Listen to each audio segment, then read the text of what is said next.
बोलो। आज मैं एक गल्प सुनाने वाली हूँ। हाँ, एक गल्प का नाम आपको मैं बोल देती हूँ और मेरा आज आपके लिए बहुत बहुत बहुत बड़ा एक सैड खबर है। क्या है? क्या है तुमको मैं क्यों बताऊँ? तो किसको बताओ? हम लोग हमारा कलकत्ता में एक न्यूज हुआ ना, एक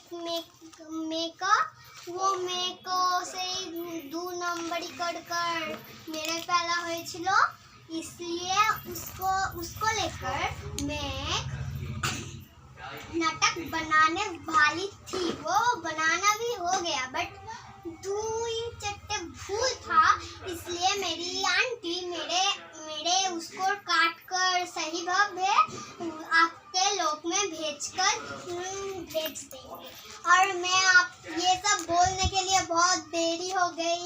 ছটা 2 বাজে, তো আমরা চলো তাড়াতাড়ি সব করে নি। আমি যে গল্পটা বলবো আমি বলে দিই সেই গল্পটা। ম্যাম দেখো, এই 3টে মাছের কথা এটা পুরো আমার মুখস্থ, দেখো পেছনে আছে, ঠিক আছে? তো বলবো, একটা পুকুরে 3টি বড় মাছ ছিল।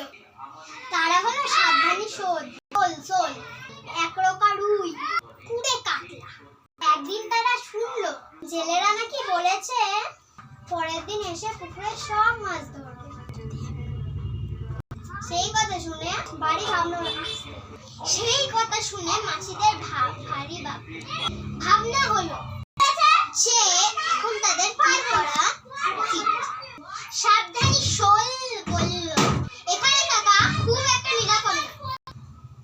আজ আমি রাতে ওই সরু নালাটা দিয়ে নদীতে চলে যাব। একরোকা রুই বলল, আমি জেলেদের ভয় করি না, ছেলেদের হাত থেকে পালাবের অনেক কৌশল আমার জানা আছে। কুড়ে কাতলা বলল, কোনো কথাই আমি কান দিই, বিপদ যখন আসবে তখন দেখা যাবে। পরের দিন জেলেরা জানিয়ে এলো একরোকা রুই আর কুড়ে কাতলা জেলেদের জালে ধরা পড়ে। একরোকা রুই